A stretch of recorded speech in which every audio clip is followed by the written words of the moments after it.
Hello, hello, hello. Welcome to Royal Sussex Live. Welcome, one and all. Thank you so much for being here. And let's see who was here first. Carol Lund, thank you so much for being here first. And I got my slides ready to go. And I think we're good. I think we're good. You know what had me stumped? I needed a thumbnail and I just didn't know what to do. How could I incorporate Harry, Meghan, Archie, Lily? So I decided to lift that image of their Christmas picture and throw Windsor Castle in the background. That's a good one, right? And then just throw Meghan over there in the corner. For I don't know, just to round it out, I guess. But I think that works. I actually kind of like it. Yeah, I like it. So, how is everyone today with the well, we don't know that it's official. So, um we'll have to see about that. We just don't know if it's official yet. Let me go and adjust my temperature. I think it's kind of warm in here now. Let me see what I can do about that. In the meantime, I'm going to leave you with, let me see. Oh, no. Yes. Nope. Nope.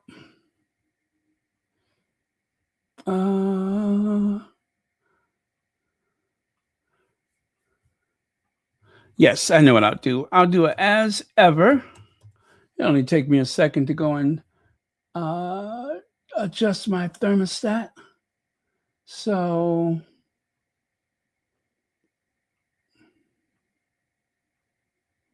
I guess this one. It can take you right back to that feeling and that experience.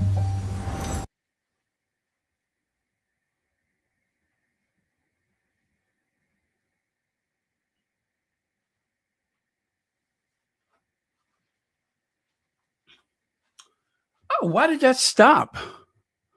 That just stopped, huh? Oh, you know what? It wasn't that long. Anyway, the thermostat is just fine. You know what it is? It rained and it's kind of humid, so that's why it feels a bit warm. But no matter. Beverly Jackson, welcome. Let's see, who else is here? Tara Levitt and Rodney Jackson is here. Annie Bullard, Veronica Quick. Let's see. Is it Jesse Jose, Emma D, and a host of friends and others? Okay, let's get on with it. So, Harry's homecoming. God, I don't like the sound of that. But let's see. Harry and Meghan are returning to the UK with their children for the first time in 4 years as Prince attends Invictus Games event next month. You don't say. Hey, Kathy G. Well, they always have like a celebration, the countdown for the Invictus game. They do a 1 year countdown. And if I'm correct, is that when they raise the flag? Or do they just pass the flag on? Oh, I don't recall. I want to believe that there is some kind of flag ceremony.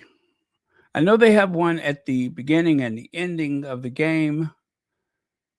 Or is it just at the end of the game where they present it to, I don't remember. But yeah, they do something like that.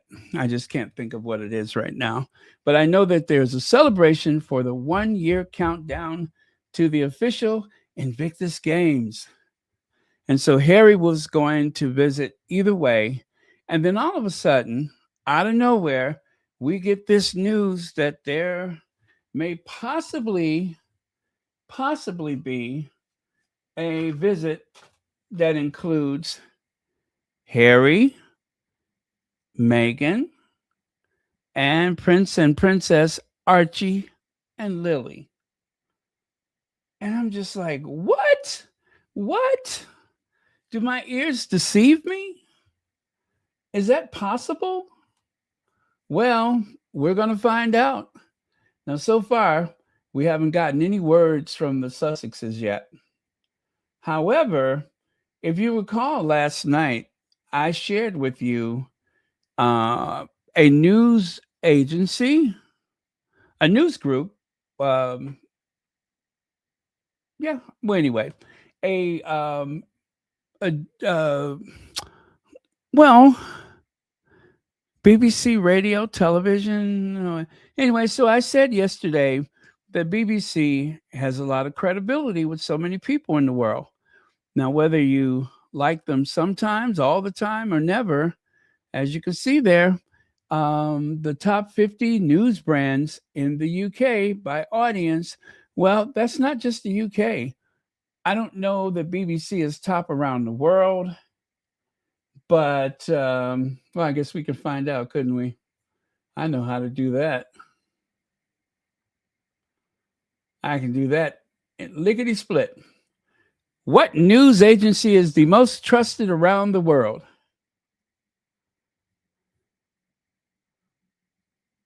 You know what? According to AI, it says here that Reuters and the Associated Press are widely regarded as the most trusted news agency in the world because they operate as wholesale wire service. Thousands of local and international outlets rely on them for fast, objective, and unbiased reporting. When looking beyond wire services, because they are considered just wire services, when you're looking beyond wire services to global news broadcasters, guess who's at the top? The BBC. BBC service consistently ranks as the most trusted international news network by independent research and global polls. I'm not saying that you should believe them for that reason. Quite often, when Harry and Meghan wants us to know something, they usually go through People magazine. But because this regards a trip to the UK with the whole family, maybe that's why the information has been shared through the BBC. I don't know. So I'm only saying that just consider their credibility where this is concerned. Yes, I know. Do not bite my head off. I know far too often that they tend to favor that institution and they're not always completely unbiased and fair and such. I know. Any for profit news agency, and I do believe they said BBC, didn't they say that started as part of the British intelligence, right? Something like that. But I want everyone to have an open mind and try not to take this as a an otherwise frightening situation. I mean, we are always concerned about the Sussexes, and we only want the best for them as a family.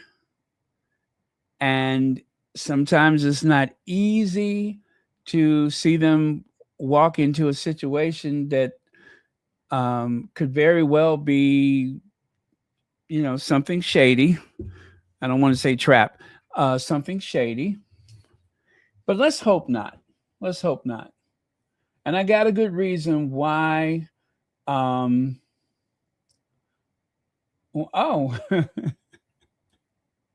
Happy hump day to you too. I would, uh, I could imagine that you would be the person to remember hump day for whatever reason. It just, uh,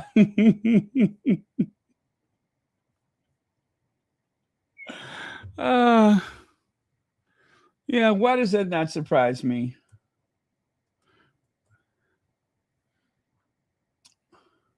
Well, anyway, how about this?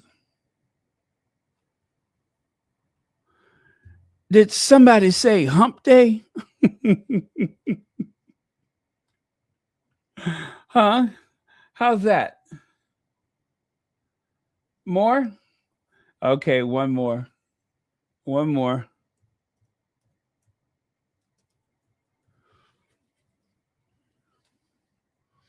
Okay, here we go. Did he say hump day? I'm old, but I can hump with the best of them. Yes, there you go. How about that for hump day? It's just like riding a bicycle. You never forget. Anyways, Church Nelly, thank you so much for. Oh, wait. I could do better than that. Thank you so much for 57 months membership. Where has the time gone? Where has the time gone? I mean, it's like one day I was struggling to get this channel off the ground, and fast forward to hump day, June 17th, 2026, and it has been 57 months. Wow. Anyway, thank you so much for the continued support. See, there's Sophia. Sophia is older, but there's still meaning to hump day for her. And everybody knows Blanche and hump day is like saying, um, I don't know, coffee with cream and sugar. All right. All right. Anyway, let's get back here. So, as I was saying, this is coming from the BBC. So, I don't know. I mean, it seems legitimate to me. It seems legitimate to me. So, recollections may vary. Now, everyone knows that the BBC is the Ministry of Propaganda. We all know that. So, it would be foolish for us to pretend otherwise. Let's see here. Why would Meghan go to such lengths to keep her children's faces away from the people, tabloids, the people in the tabloids, only to potentially serve them up on a platter to them? This is false all day long. Well, that is a good reason to doubt it. That is a good reason to doubt it. And I really did want to hear what you all had to say about it. Okay, great question. Hello, everyone. Has anyone heard from Rayback yet? Any RMB risk assessment analysis? Nope. Harry said no security, no visit. I believe him. Okay. And so far, we have not heard from the Duke and Duchess of Sussex. So could it be someone has, hey, Hazel Jones, someone has leaked this information while negotiation is still going on? Is there any negotiation? What are the possibilities? Speaking of possibilities, do you all think you could make sure you do a thumbs up, please? Is that possible? Prudence Montague, thank you so much for being here. So lovely to have you here. Well, the BBC, the Ministry of Propaganda.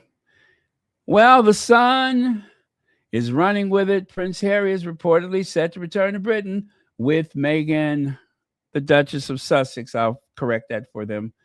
And their two children in just a matter of weeks. Oh, would those children be Prince Archie and Princess Lilibet Diana? The Sussex family is expected to travel from Montecito, California. And of course, as we all know, there are no leaks in Montecito. That is a leak-free zone. So, let me see. Kim Coates, oh, that's an excellent observation. Leaks are the best way to stop plans before they happen.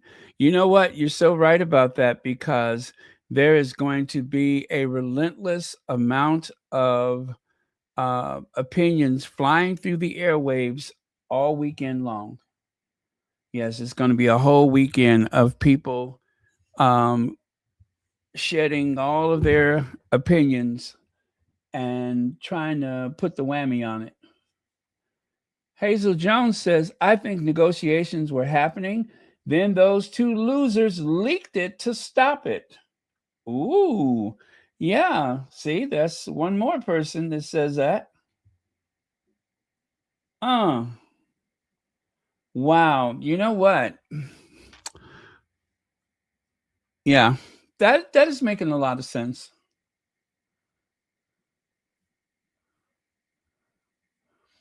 A source close to Harry seems legit. Well, they always got a source close to Harry and Meghan, don't they? And yet Harry and Meghan do all kind of things and they have no clue that they're happening.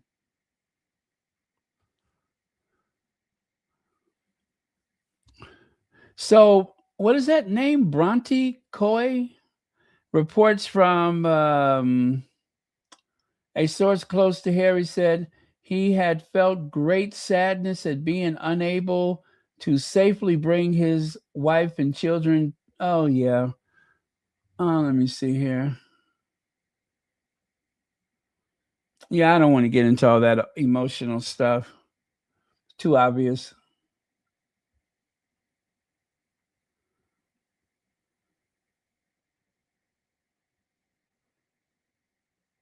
Okay, and see, this sounds a bit sus, right? They added he would love to introduce the children to his wider family to show them the UK, where he, well, okay. Now that is the one that I was thinking about, is that if there was any motivation whatsoever for the Sussexes to visit, I could only imagine that Harry wants to show his children his United Kingdom, his England, his Balmoral, Edinburgh, Scotland, rather. I could only imagine that Harry would be keen to show the children where he grew up, how he grew up, the various places where he's been able to run and jump and play. And I mean, I just could imagine that would be such an awesome experience. And this is why, even, okay, even if this is not a true um, story, if this story is totally fake, do understand this much, you guys. And this is why I said I want you all to try to be as open minded as possible. At some point, Harry is going to want that experience of having his children in the places where he felt safe as a child. And I can believe that any parent would want that. Let's remove the fact that that's Prince Harry, Prince of the Realm. Let's remove the fact that his brother and his father are two of the most useless human beings that you could ever meet. Let's ignore that for just 5 minutes and consider Harry's feelings. Because at the end of the day, he is a father of 2 children, and he desperately wants to share his childhood with them as much as reasonably possible. And if I was Harry, I would want to see my child um, in the same spaces that I was in that brought me joy, that made me feel safe. So maybe we can assume that there was some negotiation and that it broke down.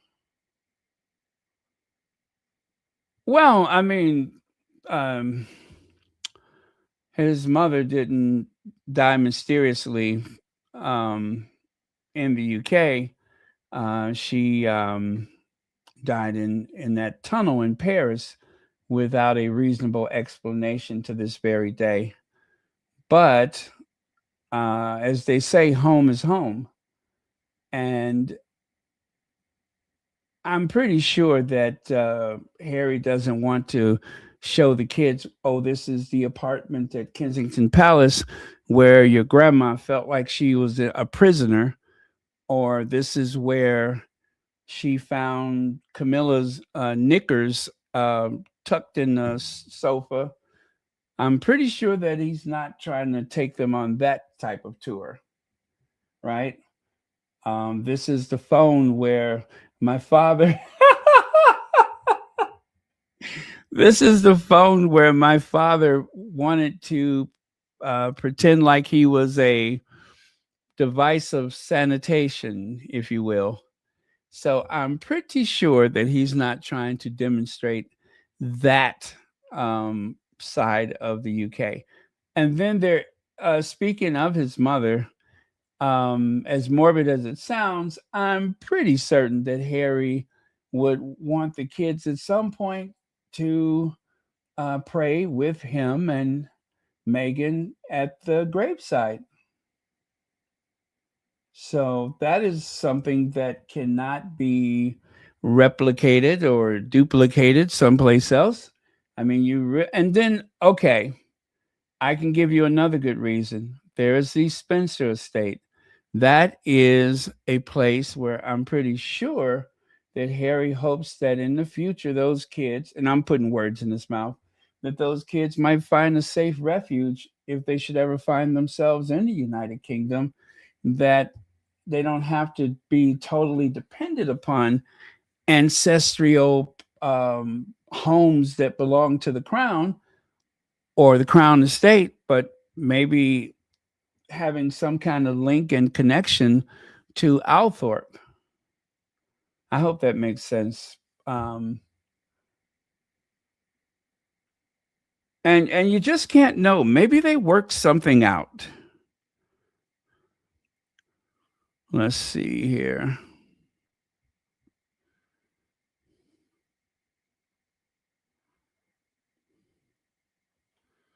Yeah, maybe they worked something out. I should hope so. I mean, I'm hoping that whatever it is that Harry is hoping for, I hope that that's what he gets out of this. Oh, for thanks for doing the Lord's work.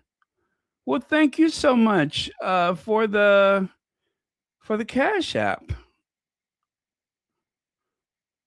That is very, very kind of you. Really do appreciate that because it has been slim pickings around here lately.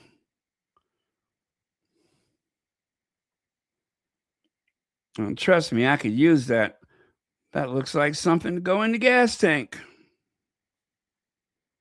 All right. Thank you, thank you, thank you.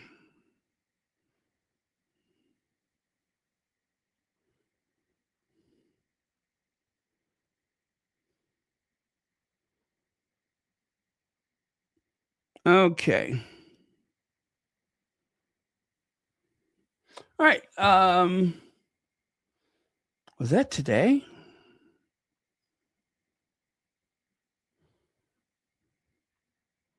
Oh, okay. No, that wasn't today. All right. Thank you so much. Kathy G said, if the kids go, They will not be seen in public. They have protected their faces. Why put them in danger? I pity the fool who tries. It should be you tries to leak a picture. Yes. Yeah. Well, that is something to consider. And it's not for certain that the kids would be seen in public in any way whatsoever. And there could be a possibility that the kids could meet with old sausage fingers and get the fright of their lifetime trying to figure out what those posable sausages are supposed to do. And then, they can spend the rest of their time however. But you guys, like I said, try to have an open mind. I agree that some of these things are questionable, but that is Harry's home. And home is home. No matter where home is home is home.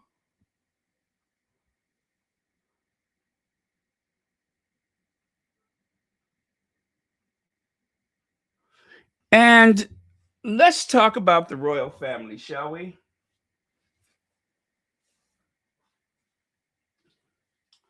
Or as Barbara Walters would say, Wes Mott's about the royal family. Okay?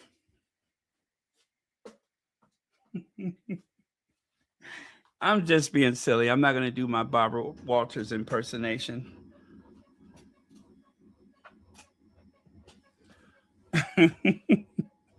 Although it's fun and I love to do that, but not today because this is kind of a serious topic. So I am going to refrain from doing my Barbara Walters.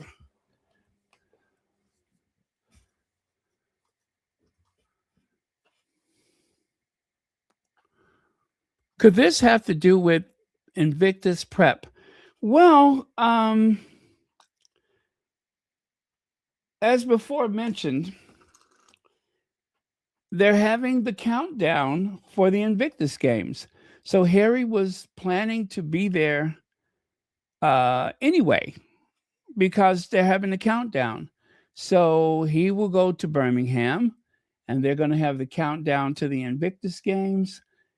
And yeah, and it's going to be a lot of excitement. There's a train that has a wrap on it. Remember that?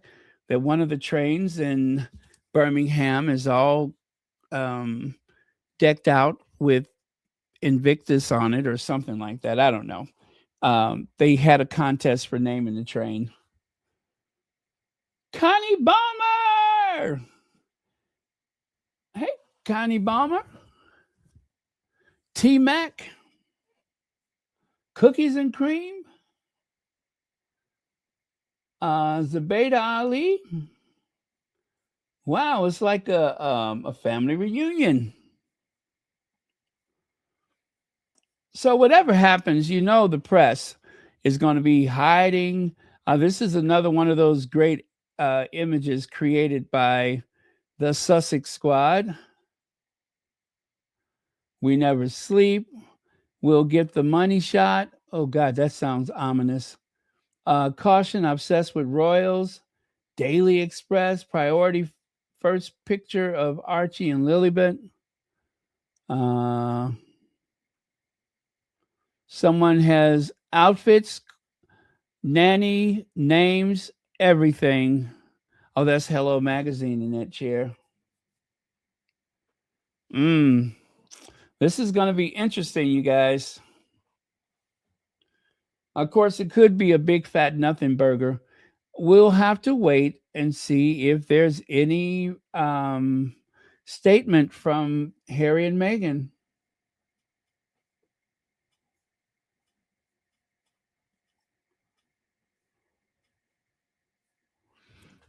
I think that's about all we could do is wait for a statement.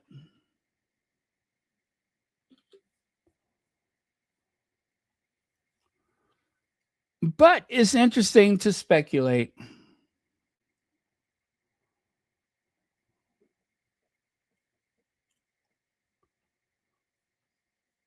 Yeah.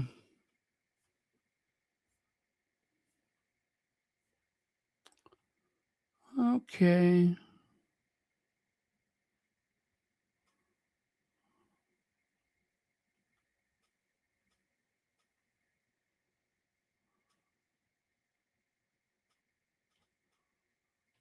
Okay. So, well, you know what? I'll go back to that. Um, can of soda. Olivia Harris is here.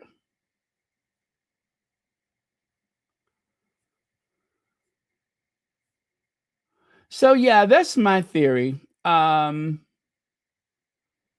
Let's see. Zabeta says Prince Archie and Princess Lilibet have rights to visit UK, even though it is dangerous without security. Hope and pray that their visits, that is safe uh, with their parents uh, with very tight security.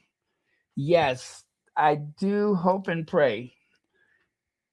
Harry will not do it if the security is not up to measure.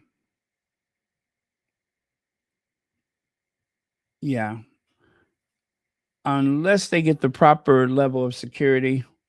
And it's a matter of principle. It really is, as well as a matter of the safety of the children. Harry will take that risk for himself, but not for his wife and not for his children. As well, he should not.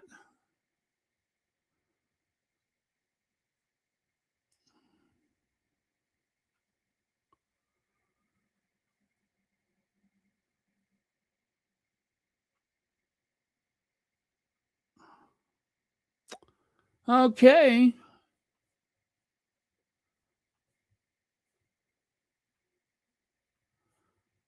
Well,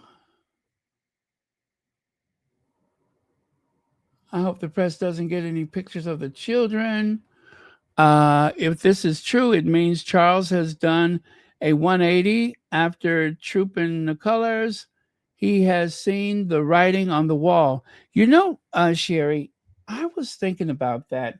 With their popularity being so low, with the empty pavement at Trooping the Colors, and of course, the pressure from Republic with all of the, you know, booing and hissing and all that kind of stuff, with that level of pressure, it can just be a very huge distraction that they want.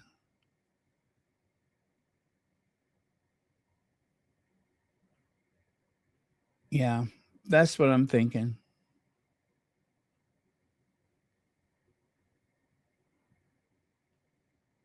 Yep, that's what I'm thinking. Hey, Joan Garcia. I'm thinking that the Charles in particular, that they want to, you know, uh, I guess piggyback or use the a potential Sussex visit to um, to make them seem more human. For the royal family to seem more human and approachable and likable. That's the only thing I can think of. You guys, I'm gonna throw Professor in there. Let's see what Professor has to say. Do you mind? Let's see what Professor has to say.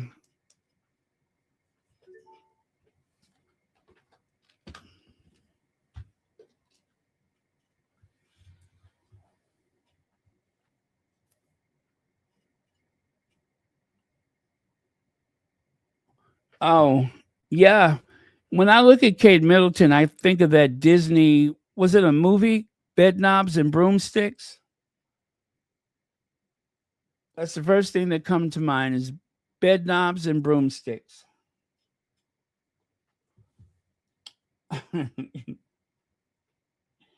Okay. Let me cue up the professor.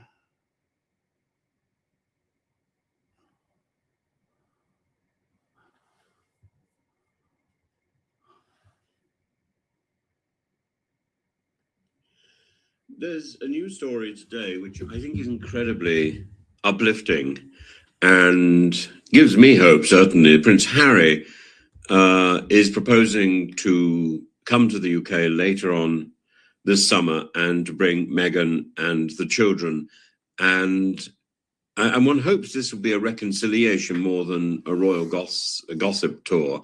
The visit is about children, grandparents, and the passage of time, and it tells us something important about security, exile, and identity. It also raises larger questions about forgiveness, family, and the future of the monarchy. For the first time in more than 4 years, Prince Harry is reportedly preparing to bring back his entire family to Britain. Meghan, Archie, and Lilibet are expected to accompany him to Birmingham next month for events connected to the countdown of the 2027 Invictus Games. At one level, this is simply another royal story. At another, it is about something much more human. Prince Archie is now 7, Princess Lilibet is 5. The last time they visited Britain was during the Platinum Jubilee celebrations of 2022, when their great-grandmother, Queen Elizabeth II, was still alive. Children experience time differently from adults. 4 years to a child is an eternity. When Archie last came to Britain, he was 3. Lilibet was barely 1. They have spent most of their lives thousands of miles away in California. Many of Harry's closest friends have never properly known his children. Much of his extended family has scarcely seen them. Most importantly, their grandfather, King Charles III, has had very limited contact with them. That fact alone should make us pause.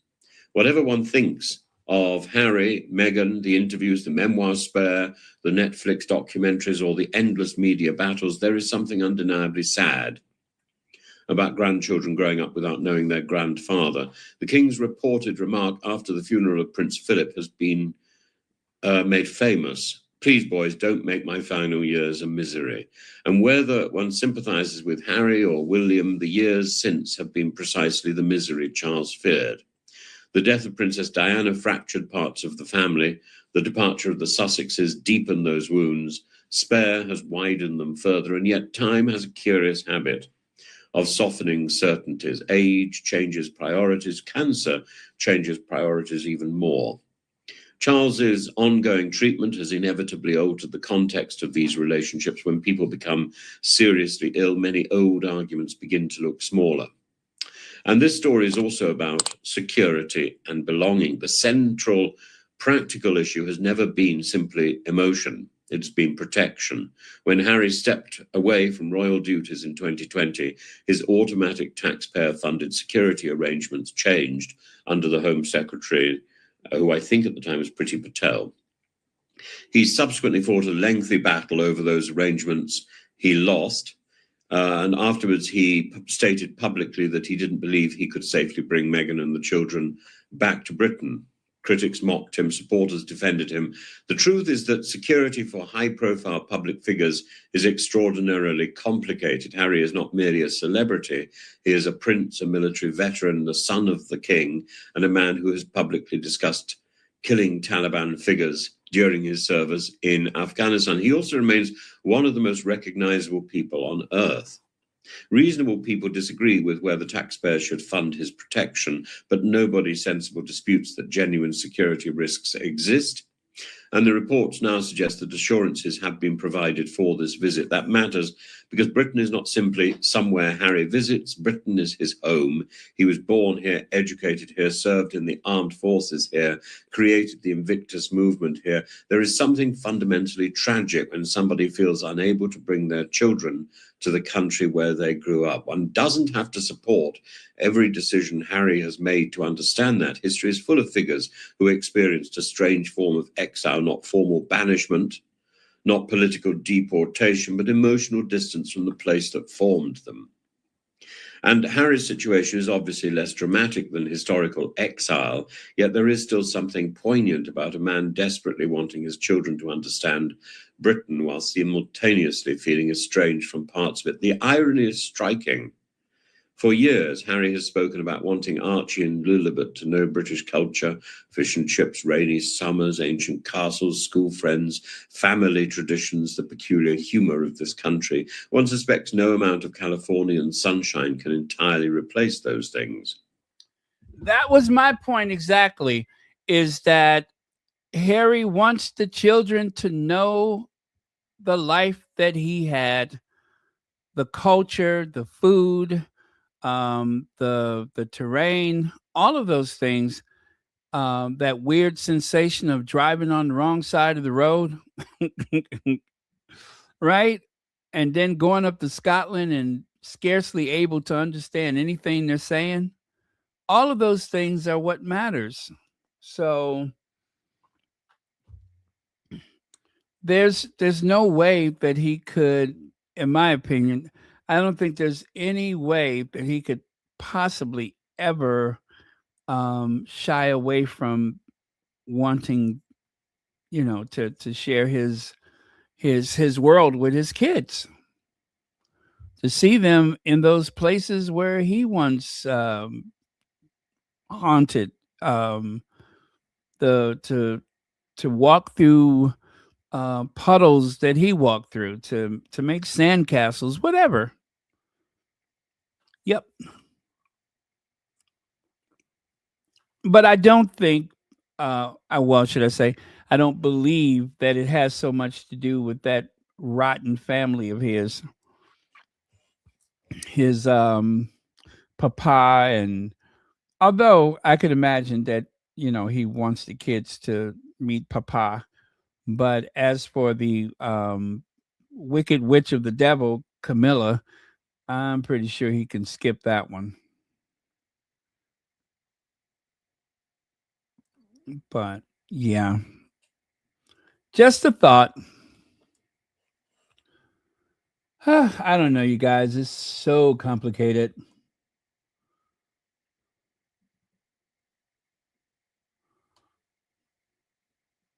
Yeah, it's so easy to vilify a woman in most circumstances. And sadly, it's usually more women that are apt to believe whatever is said. So, yeah, sometimes women can be very hard on one another.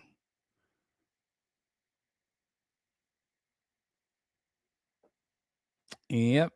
Oh well. Um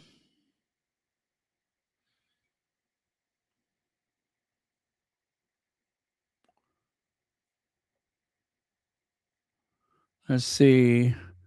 In my opinion, if they can't get security, then don't go. I agree. I agree. I would not dare let go of that. Yeah, I wouldn't let go of that need for proper security. And if you guys are not sure what that's all about, yes, Harry pays for security just about every place he goes. However, the security that he relies upon, they are unarmed in the UK. They are unarmed. So they're not allowed to carry a firearm, but they have their taser and their nightstick or whatever. So they do have that. But um, I guess for years it's been a policy, a law that in the UK that they do not expect a visiting head of state. They do not expect that the visiting head of state, to use their own private security. That security is arranged through the home office or whatever. And yeah, and it's anyway. It's a way to ensure that there are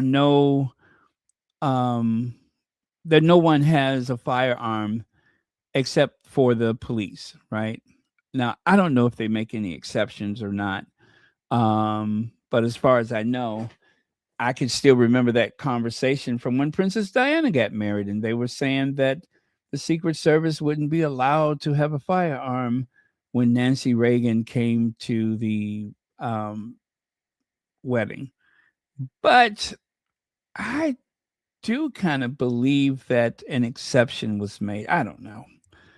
But that's the law.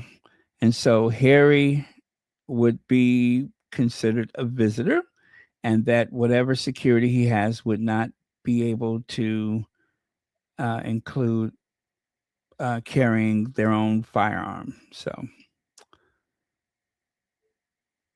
but I got, I don't know. Well, we'll see. We'll see. Maybe just a little bit more, Professor. Thirdly and finally, this visit forces us to think about forgiveness, not royal forgiveness, but human forgiveness. A modern society often treats reconciliation as weakness. We celebrate confrontation, we reward outrage, we monetize conflict. Family disputes become public entertainment, royal disputes become global entertainment. They sell copy. Yet most people know from their own lives that permanent estrangement is exhausting. Anger requires energy, bitterness requires maintenance, resentment has to be continually fed, and eventually people become tired. That doesn't mean forgetting. It doesn't mean pretending nothing happened. Trust once broken is difficult to restore, certainly, and the reports themselves acknowledge continuing distrust within royal circles that is unsurprising. Harry revealed deeply private conversations. He criticized family members publicly. He wrote a best-selling memoir exposing intimate details, and none of that disappears overnight. Equally, Harry would argue that he was responding to years of frustrations and grievances of his own.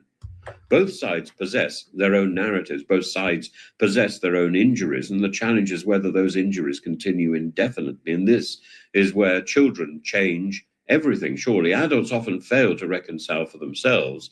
They sometimes reconcile for the next generation. A grandfather seeing grandchildren, cousins meeting cousins, family memories being created before opportunities disappear. These are powerful motivations, and there's also a constitutional dimension. The monarchy functions best when family tensions are not dominating headlines. Public confidence in the institution benefits from stability rather than permanent soap opera. Yet I suspect constitutional considerations are secondary. The truly important issue is simpler. Time is passing. Charles, the king, is 77. Archie is 7. Lilibet is 5.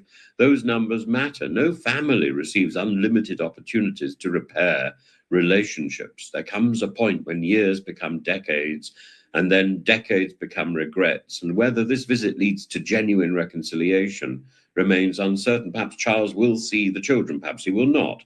Perhaps William and Harry remain distant. Perhaps bridges slowly begin to be rebuilt. Nobody outside the family knows. What we do know is that a family visit that once seemed impossible now appears probable.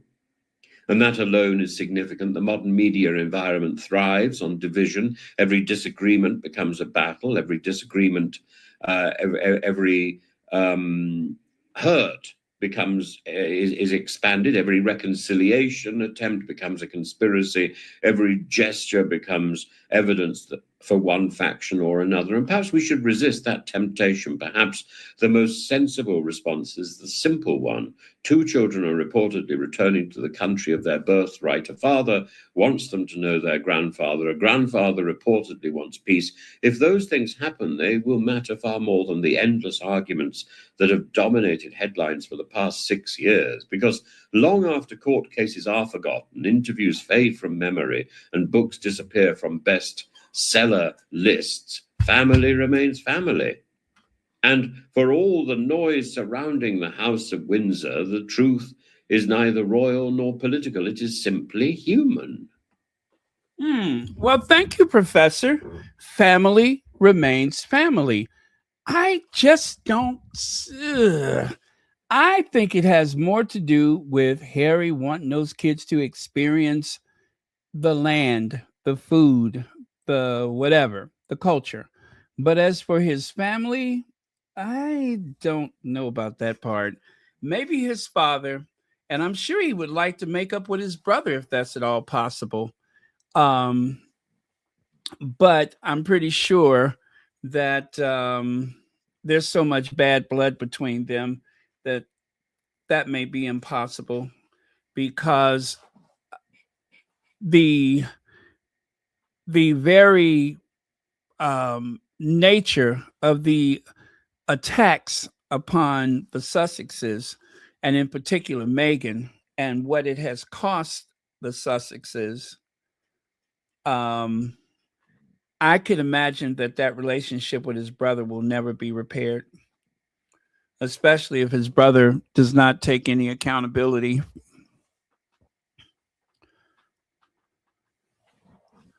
His brother acted in a way that was deplorable, and I don't I don't know that I could ever do something like that to a family member. But William has been playing a very dangerous game for a long time and recruiting his courtiers to use their most wicked talents against his brother and his sister-in-law. That's unforgivable. I don't really want him to ever speak to his brother again. If it's at all necessary, then fine. But as far as I'm concerned, I would just I'd be I wouldn't be disappointed if he never spoke to that man again in life. It's a horrible person.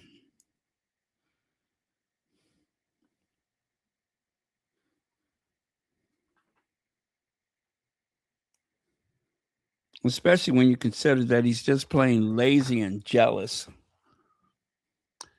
Elaine Parker, thank you so much for being here.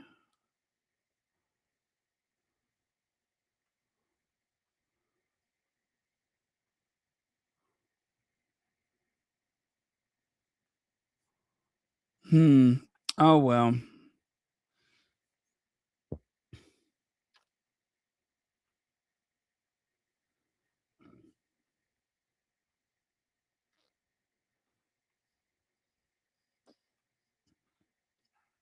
Okay, I'm just looking at some of your comments.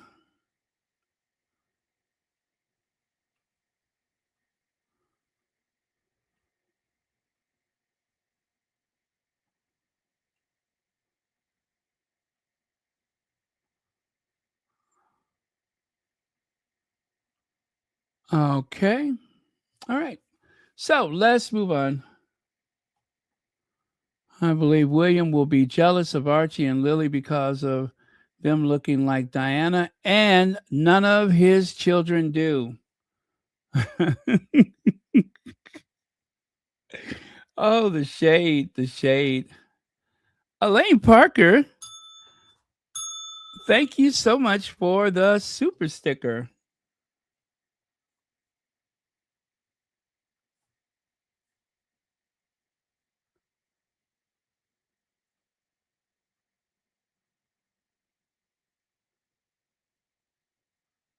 Okay.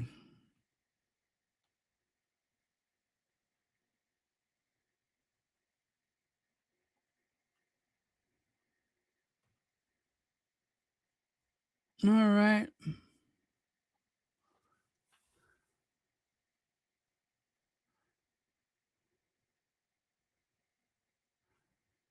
Oh, yeah. Okay. Well, it's unfortunate. I just want Harry to be able to share um, his his country of birth.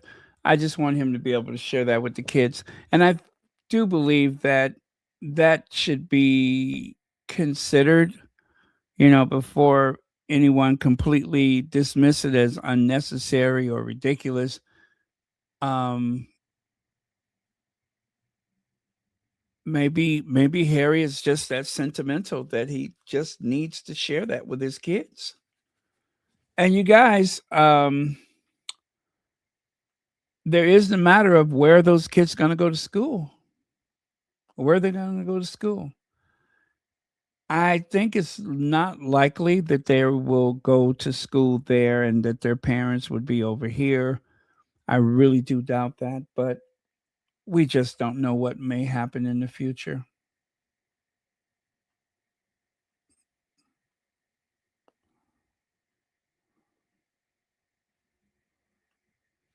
Yeah. Okay. Well, let's move on to something else. Now, Wicked Liz Jones. The cracks in Harry and Meghan's perfect facade have started to show. It's so obvious he's tiring of her tone deaf approach, and I predict there's serious trouble in store. I thought they gave up on that. Why are we still doing this? Why? Why are we still doing this? I thought that ship had sailed. Why are we still doing this? If there was one thing that shocked me, and that was when even what's that monster's name? Um, Lady C, Lady Colin Campbell, them they, when them they um when them they said that people need to get over this notion that Harry and Meghan's marriage is in trouble or that they're not going to be together. She said, just get over it because there's no truth to that. None whatsoever. That they are ideally suited to be together forever. That they are a perfect fit for one another, and nothing is going to change that. All of the wishful thinking, all of this adding up um, how much this makes, or and then of course this whole Groundhog Day thing, where they suspect that all of Megan's products are going to expire on the same day, and that she has this large, mysterious warehouse full of product that is unsold. And oh, good gravy. Yeah, give it up, sweetie. Give it up. Even Lady C said it's a fool's errand to assume that they're not going to be together. And yet, and yet, here comes Liz Jones dusting off the old playbook. And I, oh, good God, what is that?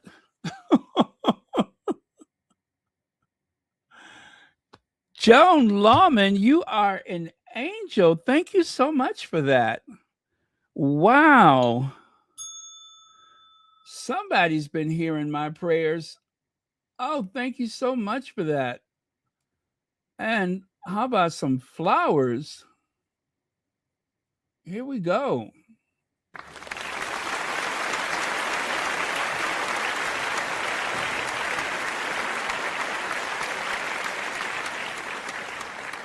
And then, just for good measure,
all right.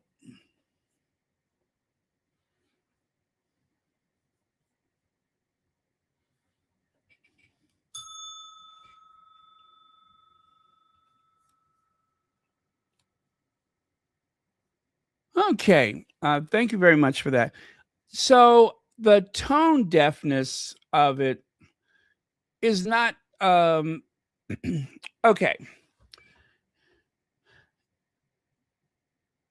What they're trying to do is make this case that Harry has grown tired of Meghan's schemes to make money, right? That Harry is doing one thing and Meghan is back at the Montecito manor doing something else. And I wonder if that something else includes taking care of their children. Whatever the notion is about how much wealth they have and that Meghan has somehow has only been concerned about one money making scheme after the other. There is no part of Harry that does not understand that paying for security, possibly paying a mortgage, and everything else, the kids' tuition, all of the expenses that comes with being someone very high profile like they are, right? And then, of course, it's expensive to maintain the dignity of a prince and princess of the realm, or in this case, two princes and two princesses of the realm. People expect you to live a certain way. Now, they're not the kind of people that are pretentious, that are going to go out of their way to try to impress people.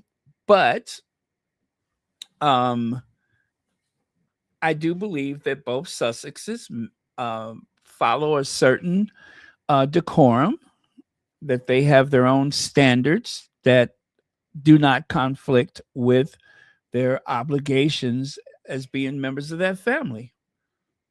They're not going out and doing things to as a counter narrative just for the sake of it. I'm not even sure that they're doing anything that is in that conflicts with what the rest of the family is doing. I cannot think of anything. Um, and so far they have been um, model citizens of the community in which they live. They have a global reach. They have helped tens of thousands of people in various ways, whether it's through the what do you call that place? The World Central Kitchen, uh, the Lost Screen Project, and so many other things that they've done. And so, yes, Harry seems to focus more on things like the Invictus games and some of the patronages that he had before he left the UK. Those are things that he's never going to walk away from. And very recently, African parks. They have tried to bully and harass, and they have tried to embarrass Harry to the point that he would just leave the African parks, and he refuses to do it because there is so much attention that he can bring to African parks, just from the weight of his profile, his celebrity. So he's not there to, and it really annoys me every time the Sussexes show up. There's some deranger saying or assuming that they are getting paid to be there. And I do believe they know better, but the whole point of it is to try to cause as much embarrassment to the Sussexes as possible. So, yeah, that's what I believe, is that it's just a matter of trying to humiliate them. Did I see where did I see? Oh, there we go. VS speaks royally. Thank you so much for being here. Long time no see.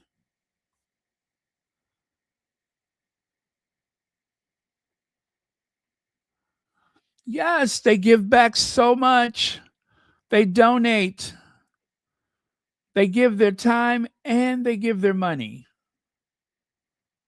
And we just heard from the designer from Australia who is actually going to appreciate this huge come up just from Meghan wearing a couple of items of clothing. Now she's being contacted by people all over the world. And so it's just not mathing. The math is not mathing. Whatever they are trying to convey with these ridiculous headlines, it is just in no way rooted in reality. Not at all. As they say, this dog just ain't gonna hunt.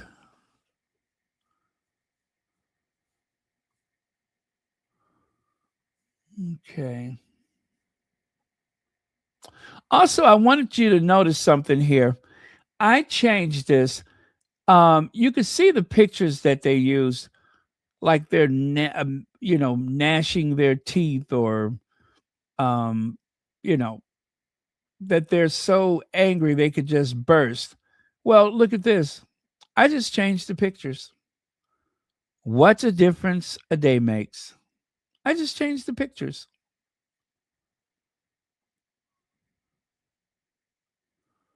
They can really take the mood from being so bitter until you see this, then you don't even know what's going on. But, you know, the cracks in Harry and Meghan's perfect facade. Well, just say what you mean if you're so sure of yourself.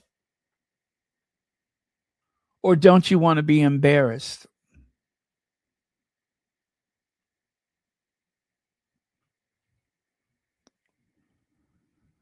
Yeah. So much better. So, spectacular as always. Thank you, Harry and Meghan. So, one of the squaddies made this, obviously. And as you can see, there's a phoenix rising from the ashes, which I think is very apropos because they were trying to condemn Harry and Meghan to the scrap heap of history. And yet they have soldiered on. They have rallied through all of those things that they were trying to do to destroy them. And like a phoenix rising from the ashes, I do believe a very famous poet once said, "And still I rise, and still I rise, and still I rise." Yes, Dr. Maya Angelou once said, "And still I rise." So there you have it. Much to do about nothing. Now, oh, this is absolutely adorable. And I cannot wait to share it with you because I actually got the video. And why am I using that weird voice?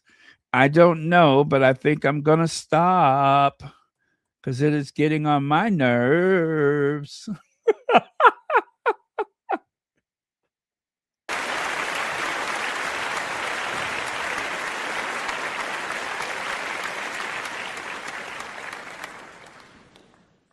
Did you all cry? Did you all cry? Take a look on the right side there. I know it's kind of hard to see it because the photo is not so big, but he's actually welling up with tears there.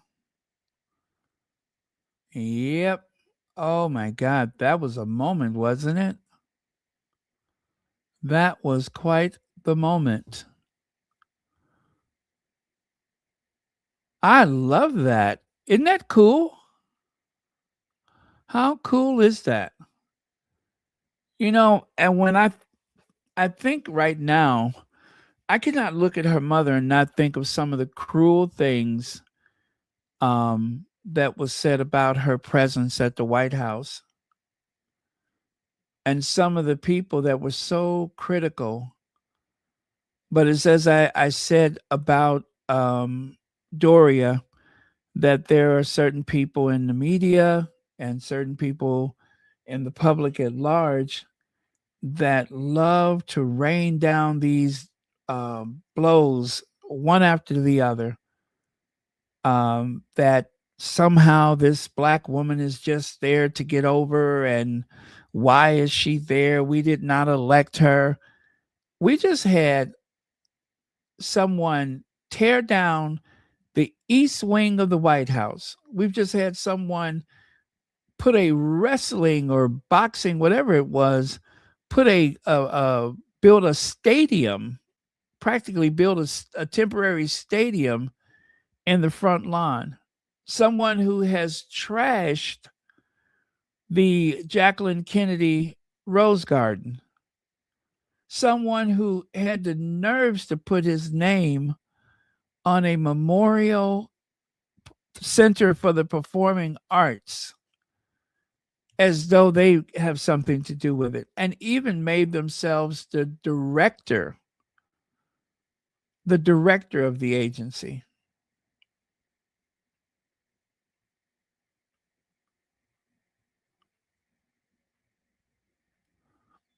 Yeah.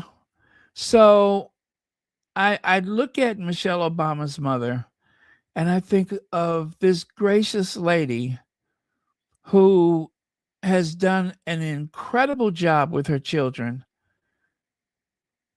And people have said the most disgusting things about her and about her daughter, about her and her daughter, even about her grandchildren.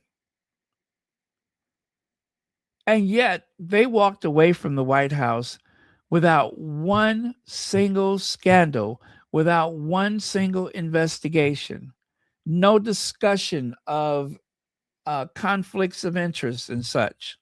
None. Not a bit. There was one member of the Obama administration who comes from a billionaire family, Penny Pritzker, and she wanted a position in the White House, I believe, ambassador. And she had to submit financial records just to make sure that it was the proper thing to do. I can guarantee you that none of those people at the White House today has submitted any kind of financial record. They probably couldn't pass a background check, some of them, to even work at Starbucks. Oh man, what they have put those women through. What they have put those women through. And just so you know, Obama is left-handed. So if you wonder why he's holding Michelle's hand, and also he has a microphone, but yeah, he's a lefty. Uh, Barack Obama and Oprah Winfrey are lefties. Let's see. Jennifer Clark, thank you so much for the super sticker. And thank you so much for being here. Okay, let me take a look at some of your comments here. Oh, let me share this with you.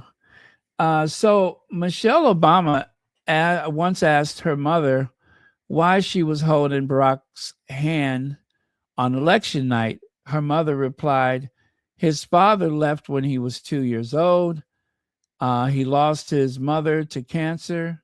He was moments away from becoming the leader of the free world with no parent. So I took his hand. Oh, oh my God. Isn't that beautiful? Isn't that beautiful?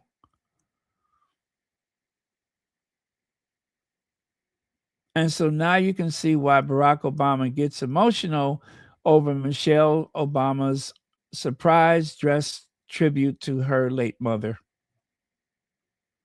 I think that is a beautiful thing. It really is. I know. I know.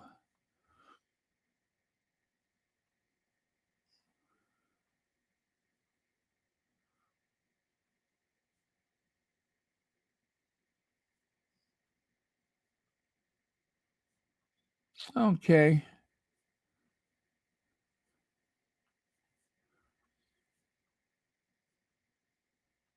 Yeah, I'm going to watch that again later. I'm going to watch that again later. I just thought that was so beautiful. What a lovely tribute.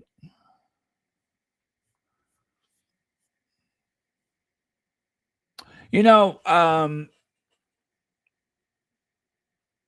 recall when they were saying that that Michelle Obama's mother was demanding compensation from the government because she was working as a babysitter or as a babysitter to her own grandchildren, which was a big lie. That was a big lie. But they used that. The Republican Party used that for fundraising to get people angry enough to go and donate money or to, you know, but they were using that to create hostility against the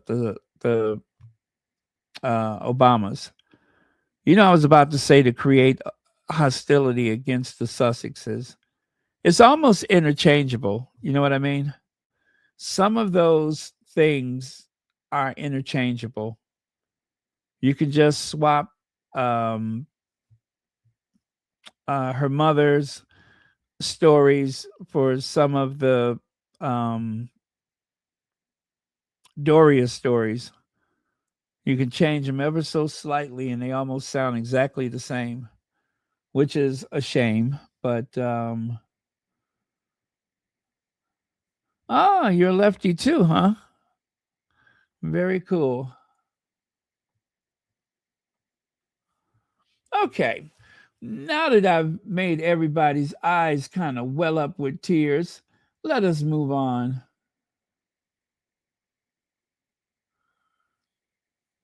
Aw, I know it was very touching. That was very, very touching. And if you didn't see it yet, oh my goodness, what is this? The 17th. The official opening of the Obama Presidential Center is June 10th, June 19th. So we're just a couple of days away.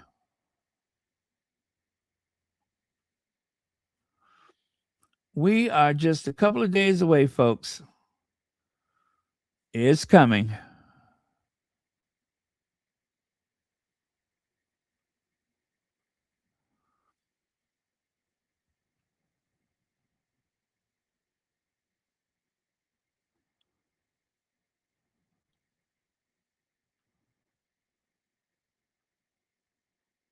Okay.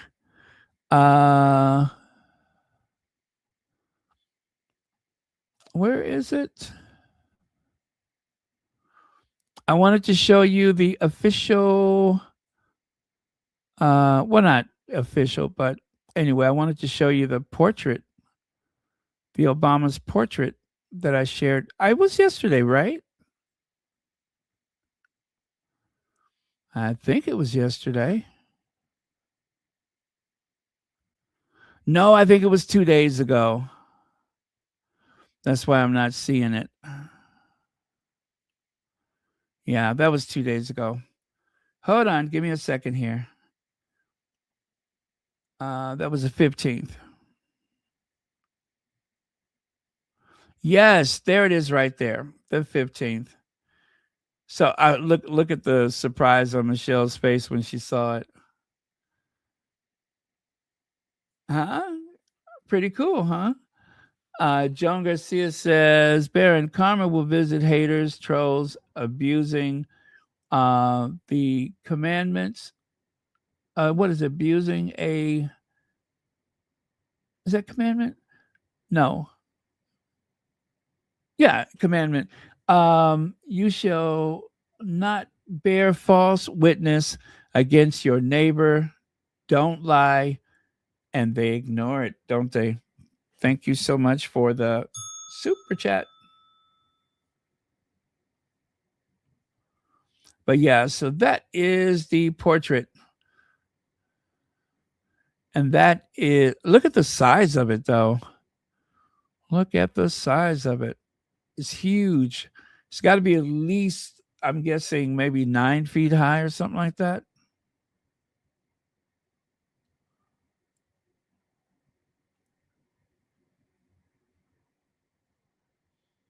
Yes, and there you have some of those flowers from Hawaii representing the president, and the house that you see out the window there. That is the house that Michelle Obama has grown up in. So you have those two representations of home. And then there's the children. You can just barely see their faces on the little bookshelf there. And of course, that bust that you see in ebony, that is Martin Luther King Jr. And some more references that I have not seen, but I'm pretty sure they're there. So there you go. Amazing.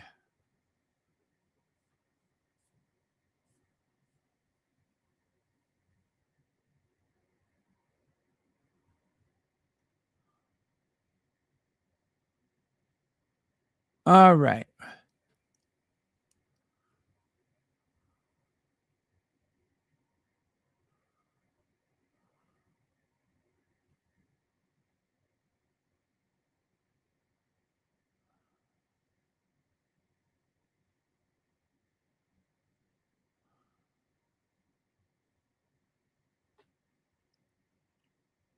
All right. Oh, yeah, that was from yesterday. I'll be eternally grateful. The Australian fashion designer defending Meghan. All right. Oh, these are yesterday's slides. Let me get back over here. Yeah, that's nope. Wrong day. There we go. Now, Jeremy Clarkson. Clarkson is very lucky. Oh, is he?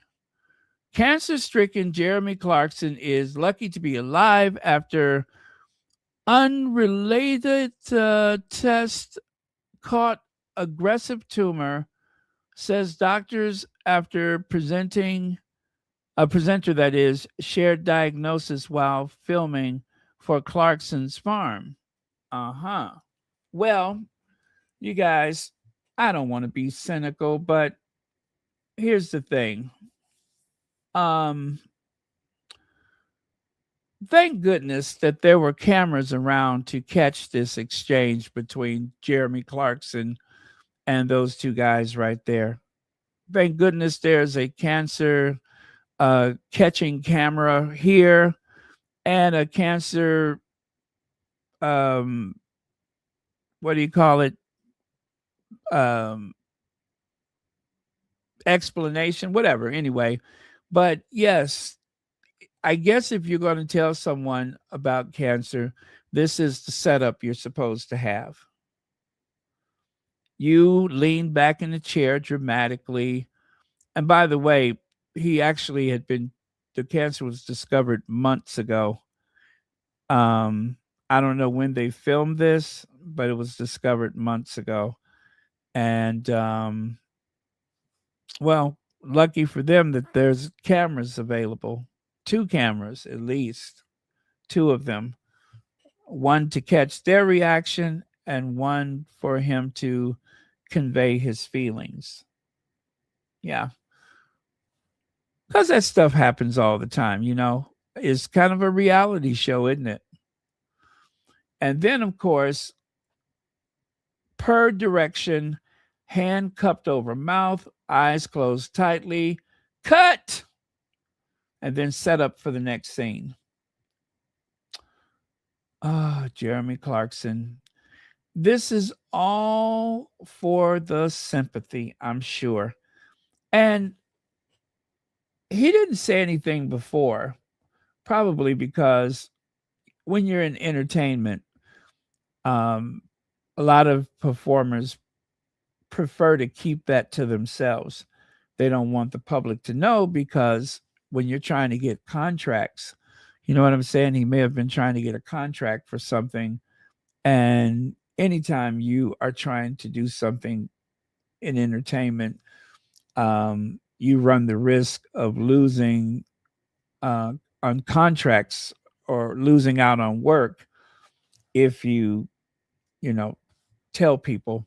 So we probably decided, okay, I can monetize this. And yes, I am looking at him with a very critical eye because this is the man who said those horrible things about Meghan. Horrible things. He literally weaponized his words against her and has yet to adequately apologize. He has not apologized. So I don't have. Anyway, if there's one thing that made me feel better, when Santa makes a quick stop at Jeremy Clarkson's house, as bad as I felt about him, knowing that Santa went and took a shit down his chimney.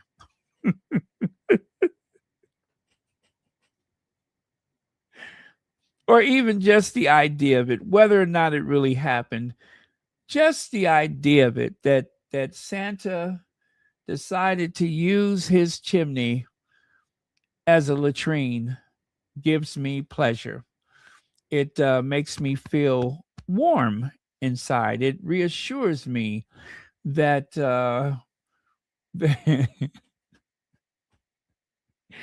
it reassures me that my faith in humanity, and if not Santa, somebody. You know what I'm saying? If not him, somebody to just anyway. Let me stop saying that because it'd be just my luck. There's some lunatic goes and climb up on his roof and take a dump down his chimney, then I'll be in trouble. However, if there is someone who is just that crazy to do that, I might be able to make it worth your while. Let me know. Um,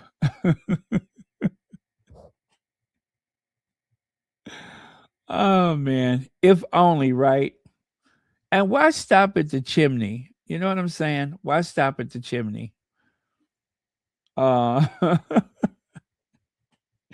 because it's what he deserves. You know what I'm saying? It's what he deserves. Why stop at the chimney? But anyway, like I said, I'm not advocating that anybody approaches that evil man or his property and you know take a dump or something. I'm just living out the fantasy of it that I can log on to my PC and then see that there's a bunch of articles, storylines in the various tabloids, how some itinerant farm worker um, was listening to Royal Sussex and decided, you know what, I am going to scale that roof and I am going to take a dump down. But I don't want that to happen. I promise you, I do not ever want that to happen to him or anybody else. Wink, wink.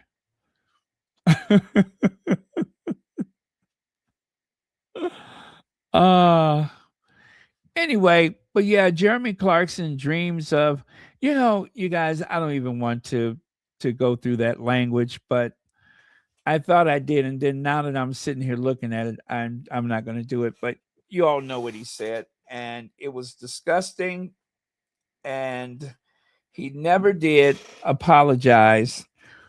And as I said, I'm sitting here concerned about someone taking a dump down his chimney, but trust me, he had no concerns about what could possibly happen to Meghan, and this is why Harry insists on adequate security for his family because of people like that. But yeah, those are the horrible words. But like I said, I'm not going to spend any time with that. Um, but you could always look it up if you want to. Jeremy Clarkson one day hailed the glove puppet will tell the truth about a whatever that is. I mean, he's an evil person. And so when I tally up the people who have tried their best to make Meghan's life miserable, and it's almost like my collection. I collect images of those horrible people in their hospital beds, whether they have gone in for a shattered pelvis. I still don't know how that happened. Or whether they have gone in there for what was that? Pierce getting a conscious replacement. I think he was getting a conscious replacement. Oh, or was he going for a backbone, a spine? Maybe he was in there to get a spine replacement because he doesn't really have one. Yeah. If he had one, maybe he would confess about some of the things that he's done over the years as editor of a newspaper, like phone hacking and such. Maybe if he had a spine, he can confess to those things.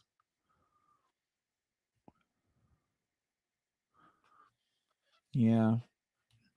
Anyway, I'm gonna go to the next slide. I'd rather let these guys get some rest.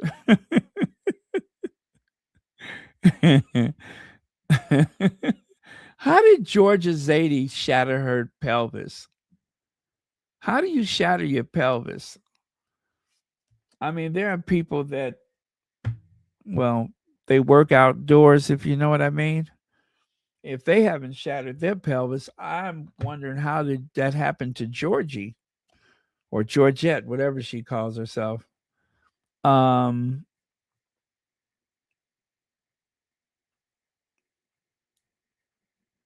well, however it happened, I think it's absolutely disgusting. Um,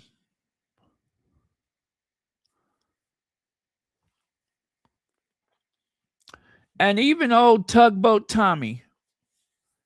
Boy, did I feel better when I saw old Tugboat Tommy in that hospital bed. I mean, listen, you guys, I want to say this again. Not that I'm hoping anything bad on anybody. I'm not that kind of person where I just sit around and hope the sky falls on someone's head. And anyway, just for his dignity, they did give him a little bow to kind of soften up his appearance. To try to soften up his appearance, right? I thought that was very sweet. Just a little bow to help soften up his appearance, so he would look less Yeti.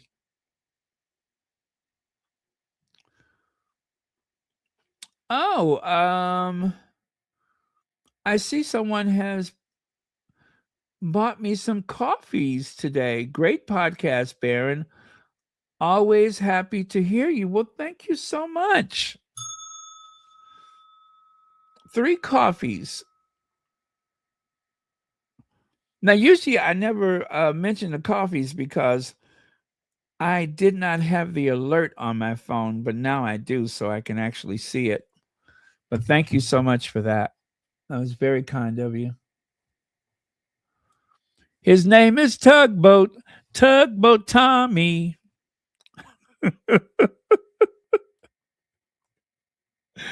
I need something to rhyme with that. They call him Tugboat Tommy.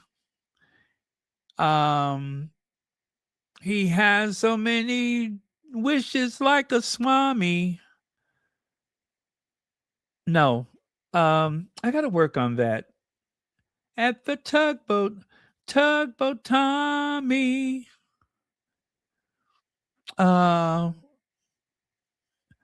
Carolyn Graham always feeds him spam at the Tugboat. Yes, Carolyn Graham always feeds him spam at the Tugboat. At the Tugboat Tommy.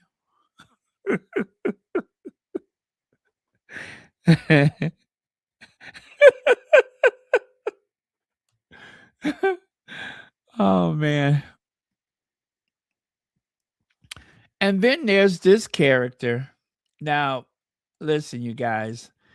I don't hate anybody. I'm not wishing anything bad on anyone, but I'd be lying if did not admit that his constant afflictions does not give me some type of pleasure. Whether he's heaving himself down a flight of stairs, whether he has the shingles. How many injuries? I'm telling you, this man, I suspect he may be suffering from Munchausen disease. I really do. I think he's got the Munchausen's disease because it seems like he just wants to be in the hospital, that he's not satisfied unless he's in a hospital. How is it he's walking one day and then the next day he is bedridden and he doesn't know when he's going to get up? I cannot be the only person that has noticed that. He is constantly on the brink. No kidding. He's constantly on the brink. And I cannot be the only person that has noticed that.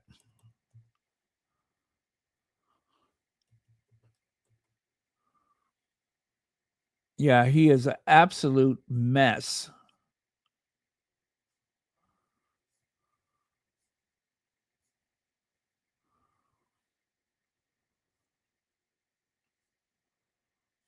Yep, but that's Tugboat Tommy for you. Well, I mean, I'm sorry, Eamon Holmes. Eamon Holmes is always like got one foot on a banana peel and the other one in the grave. The guy is indestructible. That's what it is. He is absolutely indestructible.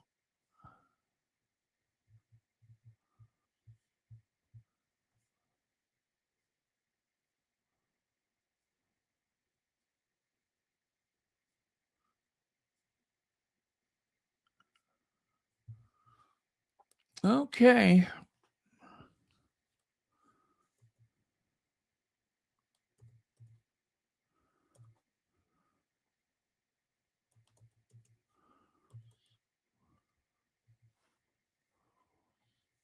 Okay, where is that picture at? Oh Lord, I had the most adorable photo. Now I don't know what I did with it.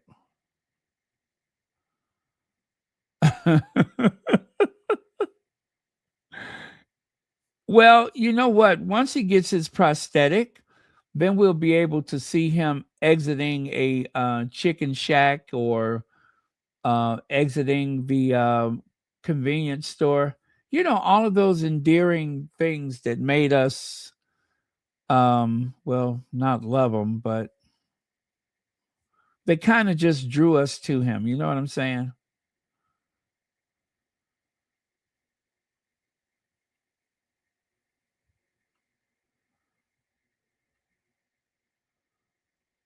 Oh, well. Okay, well, I got this one fun image of Tugboat Tommy. You know how sometimes you're in the right place at the right time, conveying the right message? Well, here we go. Oh no, it wouldn't come up. I think I got too many things open. Oh well.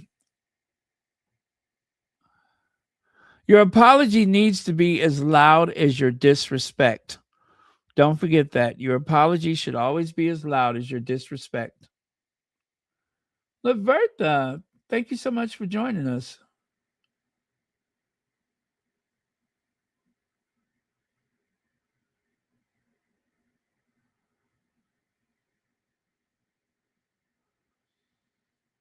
Yeah, they should leave her alone.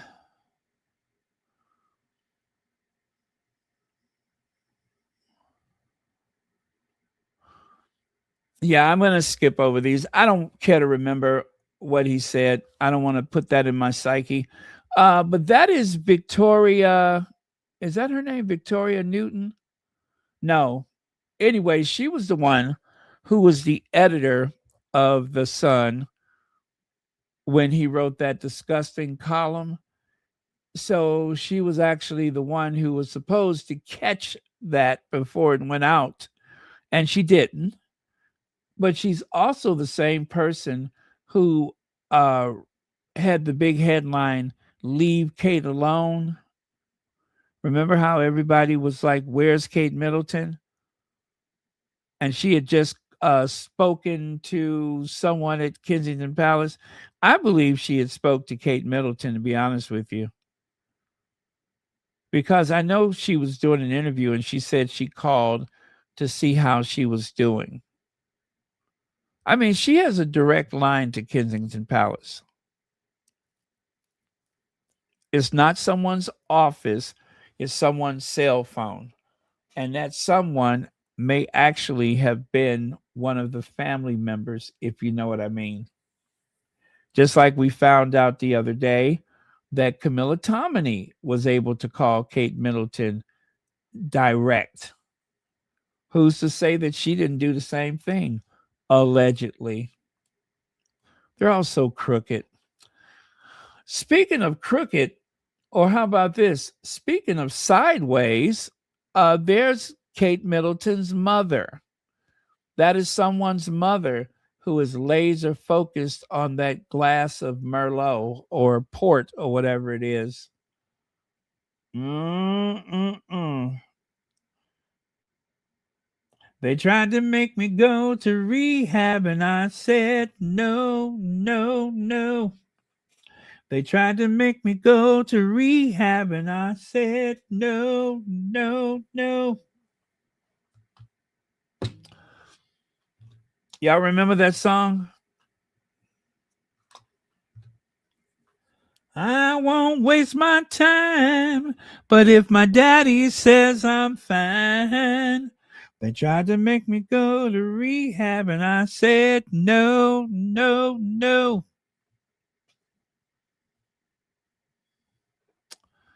Oh, well, you know what?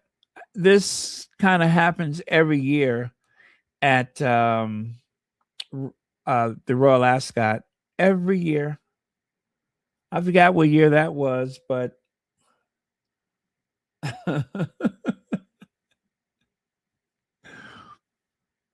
if I was them, I would have like an ambulance on standby, because some people walk in but they leave sideways. You know what I'm saying? They don't leave until they're sideways, until they can't see straight. And it's not the first time. I mean, look at her. She's in quite a state, isn't she? You know, the last time I saw somebody look like that, or that was that day that it looked like Camilla had wandered out of a pub. You guys remember that? They got some photos of her. You don't see any royal protection officers around her. It just looked like she just wandered out to the street, laughing and talking to herself. I'm telling you, these people better get it together. They better get it together.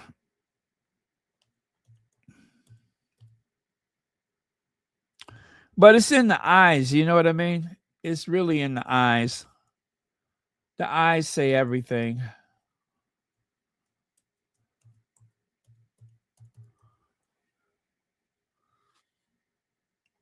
Yep, it's in the eyes. I think when we were young, what do we call it? Toe up from the flow up?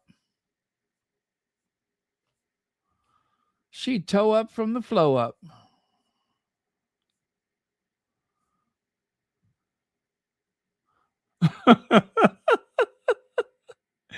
There it is right there.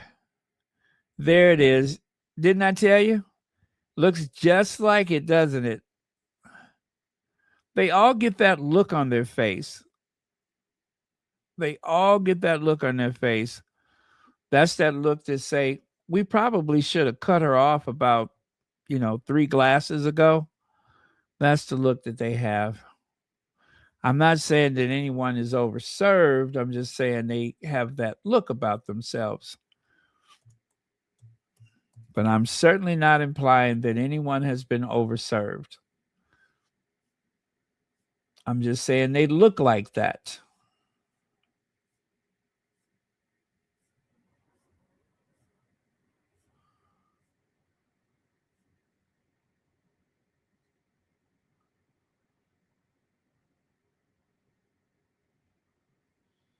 Yep. Well, okay, here's the other one. See what I mean?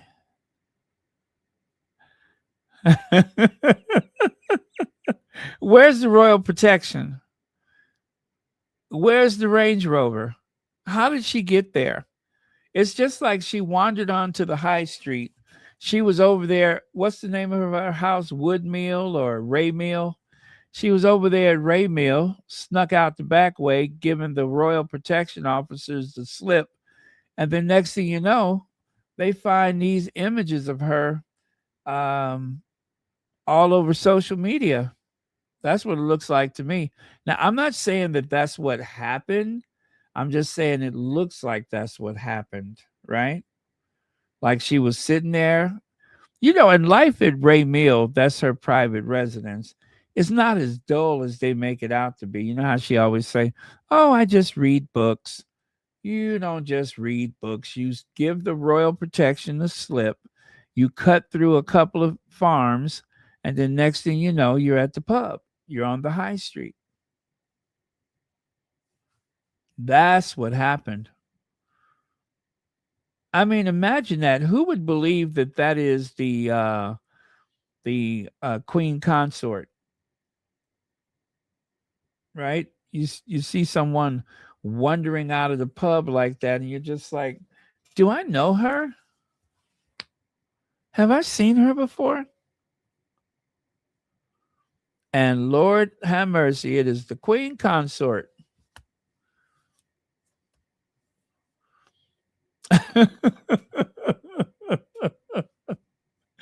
Oh my, I love these pictures. These are like two of my favorite pictures of her. I think it kind of humanizes her a bit, don't you think? Yeah, it kind of like right there. It's like, like she just saw something that was so funny, and she doesn't realize that she's there by herself, but she looks like there's somebody with her, right? Like she's looking to her best friend, not realizing that the royal protection officers have been looking for her for hours. They have been looking for her for hours. She gave them the slip, allegedly. But that's what it looks like to me.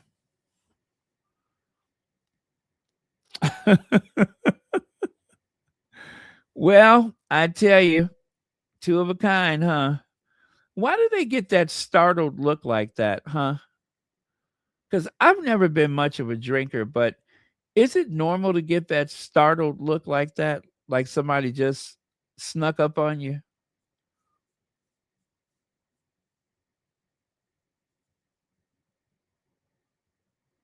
Well, I don't know. Maybe not after the first two or three glasses, but by the time you reach the bottom of the bottle, I'm pretty sure anybody would be making faces. And especially the picture in the red, you know she's quite pickled. She's not just um well served, she is pickled.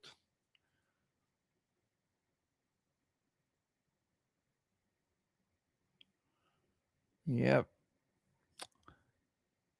Just go sleep it off. That's all I can say is go sleep it off. And then there's this famous moment. Look at the guy in the back there. See how she goes to take that big gulp? And that guy back there is like, oh my God. Is that Kate's mom?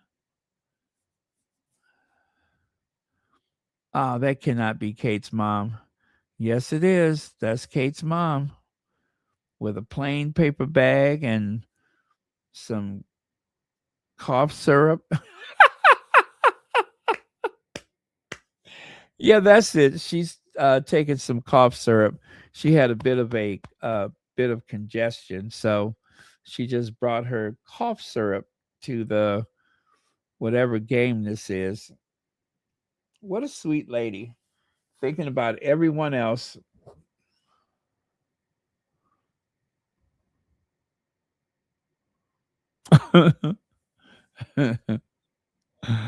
uh, I thought I smelled gin and regret.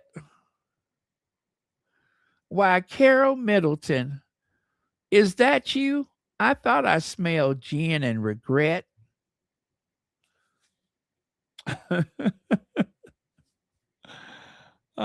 It all started when she was a air hostess for British Airways. What happened to start off with a few cocktail bottles somehow graduated into something far more sinister. I'm just kidding. She don't have a problem. I'm sure she's just these are just coincidence. I'm sure there's nothing unique or singular about her situation. But if it is, I'm just saying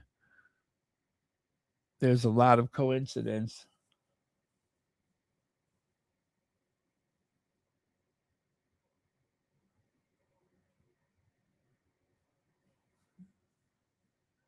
Oh boy.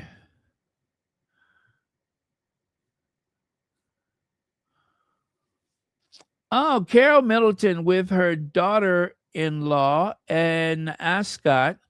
Her husband, Michael Middleton, has been missing in action by her side for some time now. When was the last time he was out and about with his wife? Now, that's a good question. When was the last time we saw Michael Middleton? He's not packed away with the frozen peas, is he? I mean, I don't suspect anything like that has happened.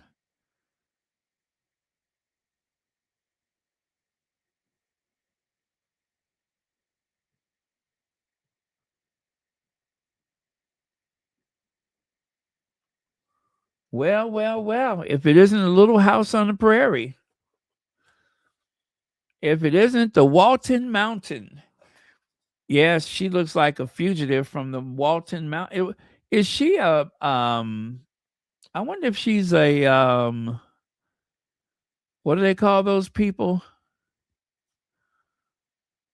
Um they live in Pennsylvania and got those buggies.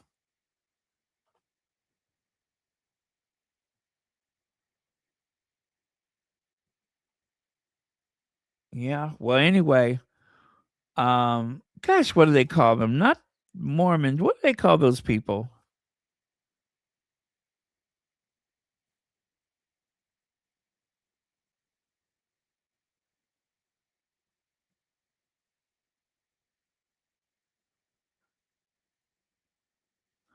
Oh well, I cannot think of it. And don't believe that Camilla has not had her fill. Camilla is giving her that death stare. Oh, the Amish. Thank you. The Amish. Oh, thank you, Elaine Parker. Oh, you too. Thank you. Look at how Camilla is looking at her. I think both Camilla and Princess Anne, they're just tolerating that peasant, that social climber. But the truth is, they're both really just sick of her. You hear me? Sick! They're completely sick of her and they just want her to go away. But they're tolerating her because look at her. She's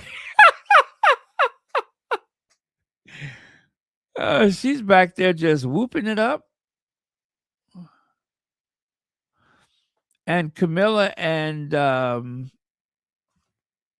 Princess Anne, and y'all know Princess Anne don't like to be touched, right? Y'all know Princess Anne does not like to be touched. What is she doing?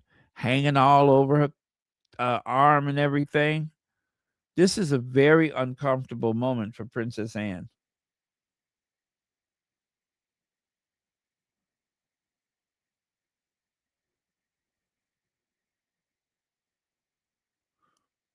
Yep.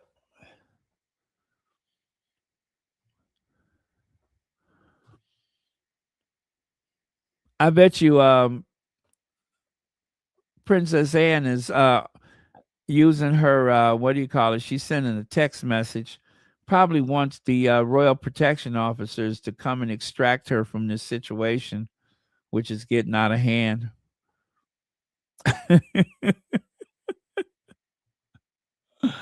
Oh, now this was a long time ago.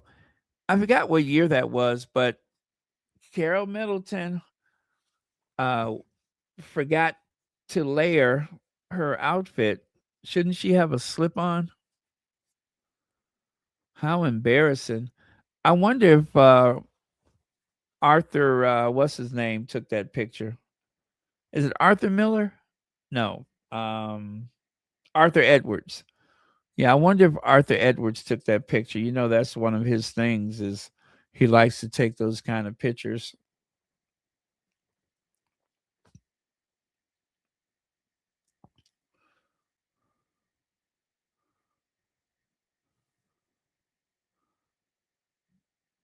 Uh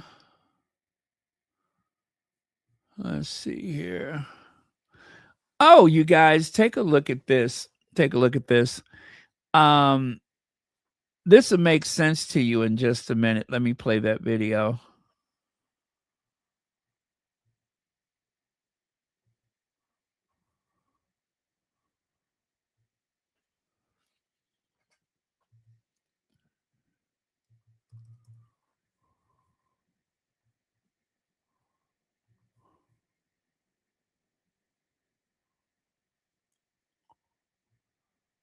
With people displaying other flags and bunting all the way along.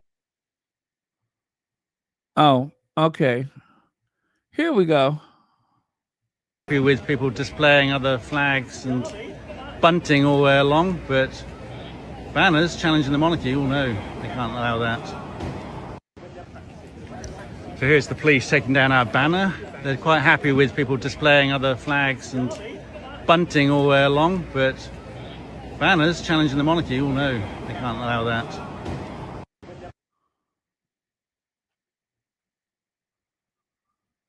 Well, they would not let they wouldn't let the Republic people keep their banners up. The police just took all of that yellow fabric away. And isn't it a coincidence that they took away their bunting and boom, all of a sudden, Kate's covered in head to toe with yellow. Now, what are the chances? Do you think that she took that to an emergency seamstress and had that dress made as a way to mock Republic after booing her? I think she probably, as a way to strike out at the Republic people, she probably had them take that banner and sew it into something that she could wear so she can make fun of them. That's what happened. So if Graham Smith wants his banner returned, I think now it's probably a size 6. Would you say? I think it's a size 6. So unless he wears a size 6, I'd give up on that banner. Yeah, I think I'd give up on that banner. That explains it. They ripped down the banner, and now Kate has a new yellow dress. If I wouldn't have seen it myself, I wouldn't have believed it.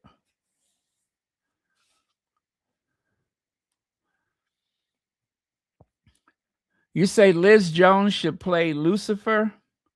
Well, Liz Jones is practically a Disney villain anyway. She is practically a Disney villain. And I have proof. I have proof. You give me just 1 second here, and I can prove that she is a Disney villain.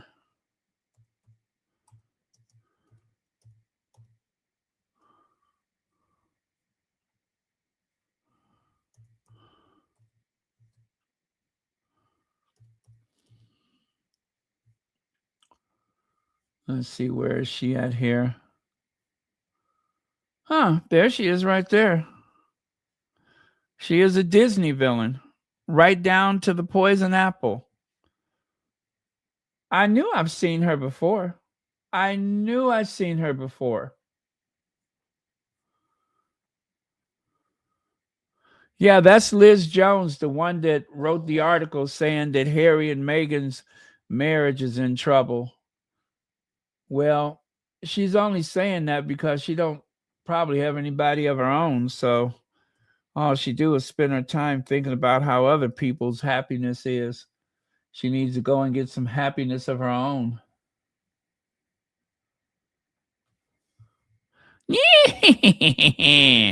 Eat this, my little pretty.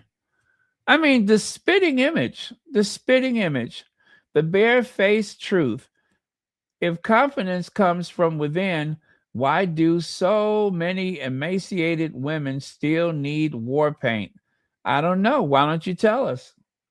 Why don't you tell us, Liz Jones?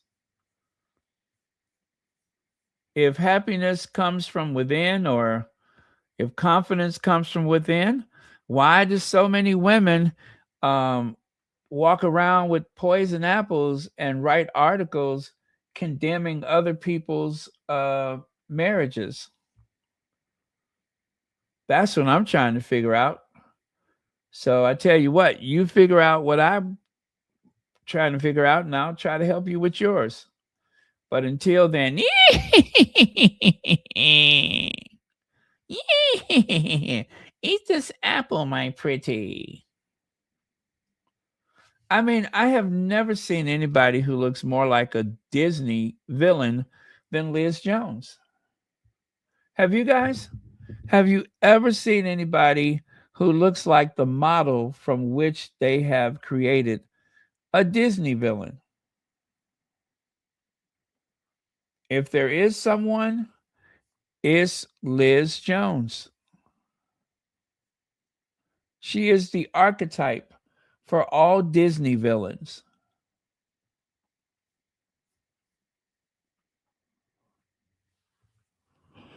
And I don't know who could have done a better job. I don't know who could have fit that role more perfectly than she could.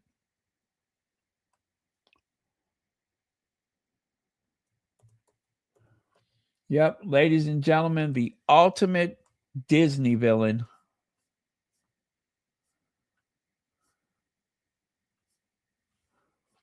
No one could have played that role any stronger. Not one person.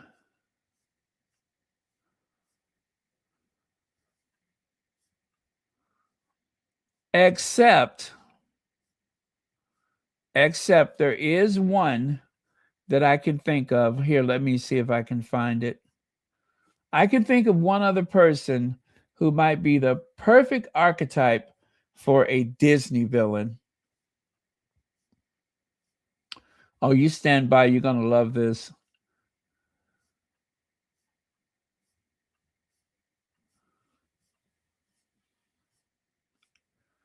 Okay, I'm looking for the ultimate Disney villain.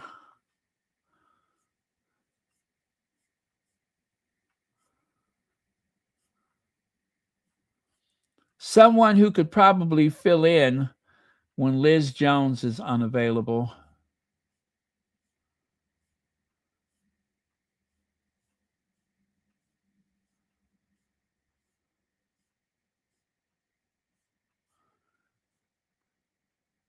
And since Liz Jones is a writer, we'd have to call her Agatha Christie, because she's an old hag. And yeah, I think that's a good wordplay. Agatha Christie.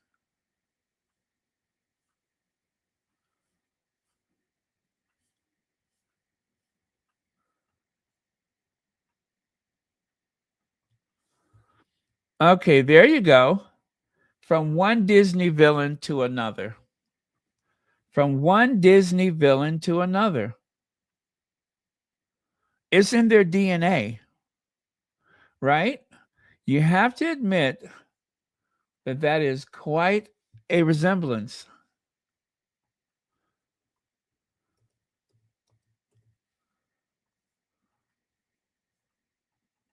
Huh?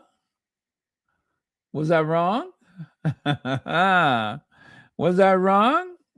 That is quite the resemblance.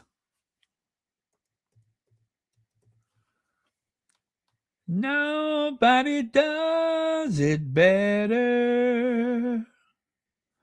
Makes me feel sad for the rest.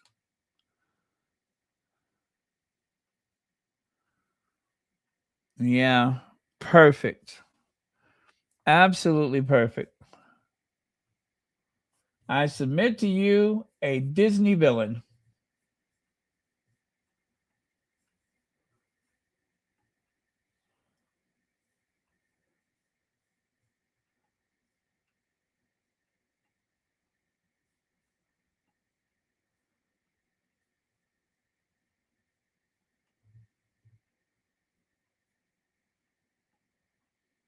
Okay.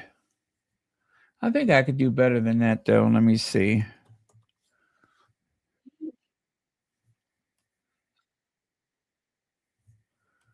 Let's see here.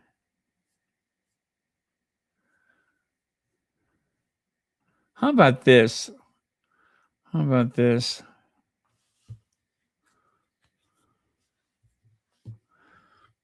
You see there? Since we always compare Kate to a what do you call that place? Then when the people were robots, the Stepford wife. Look at there, the Stepford wife is on the attack. Royal robot loses control. Side Chicks Way Out. That's the name of the movie, Side Chicks Way Out. When a royal robot loses control. Directed by Royal Sussex and produced by Royal Sussex. I got too much time on my hands, don't I? I have way too much time on my hands.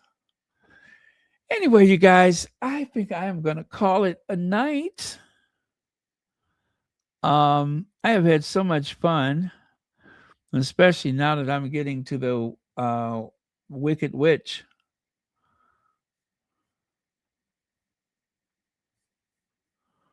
That is always fun for me. At least I don't think I have anything else. Let me see. Nothing. They can't wait till tomorrow, I'm sure. Oh, yes. Royal Ascot. Carriage 1, King Charles and Queen Camilla, the Queen Consort. Mr. Daniel Chato and Lady Sarah Chato. And Carriage 2, the Prince of Wales, the Princess of Wales, the Duke of Richmond and Gordon. Who the hell is that? And the Duchess of Richmond and Gordon. I never heard of them before. And Carriage 3, Rory, Mr. Rory Stewart, Mrs. Rory Stewart, the Lady Sarah Keswick, and Marchioness of Lansdowne. How come I haven't heard of these people before?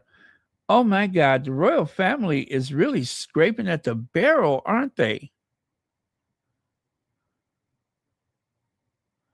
William Haggis and Mrs. William Haggis, John Gosden and Rachel Hood. Oh, they're going to the hood looking for people. Wow, that's a shame.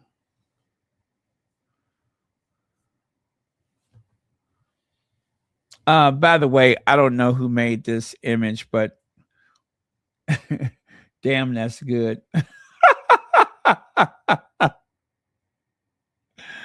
Oh, man.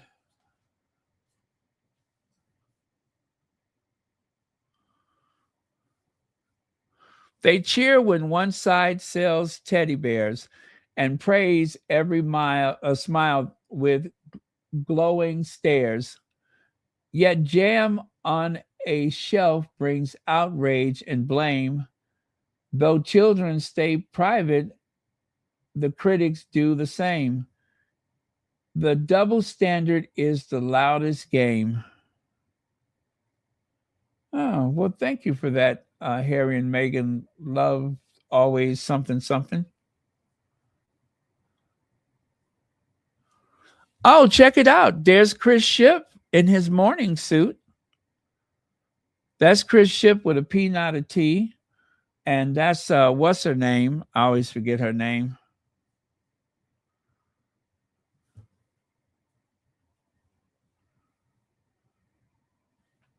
Yeah. Anyway, even some of the morning people were getting in on the fun. All right, you guys. I had fun today. Thank you all so much for watching Royal Sussex. And let us see if there's any more information that comes out. But officially, nothing is certain until we hear from Harry and Meghan. Right? Nothing is official until we hear from Harry and Meghan.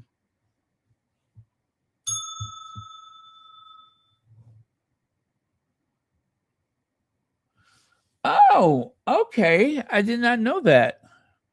Lansdowne. Okay.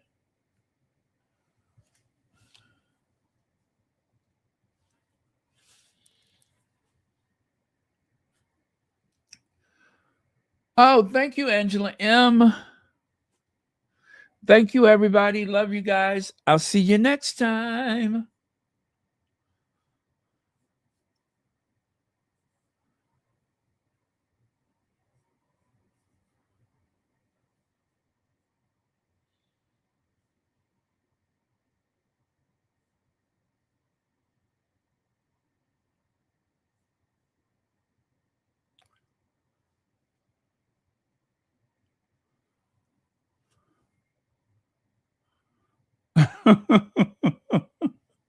Ciao to you too.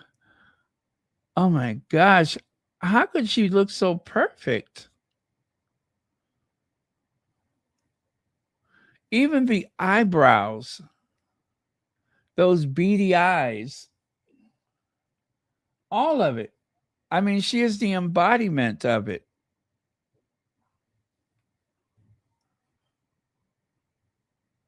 Mirror, mirror on the wall, who's the loveliest of them all?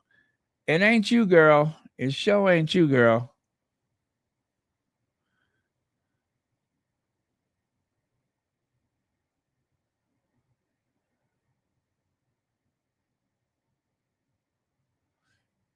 Mirror, mirror across from the chair, how is it everybody knows that I dye my hair?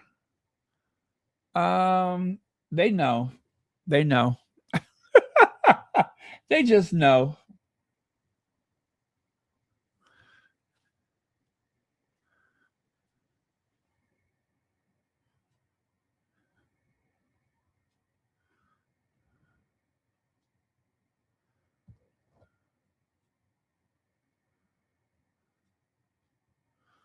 If that isn't a bad dye job, I don't know what is.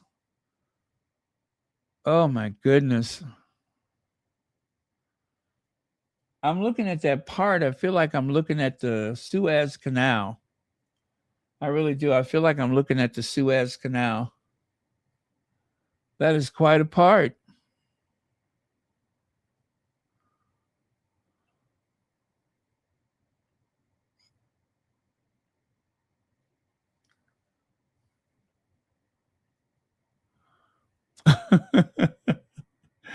Oh, do you think it would hurt her feelings if somebody sent this to her? I wonder if that would hurt her feelings if somebody inboxed her with this. I probably won't do it. Just so that she knows it exists.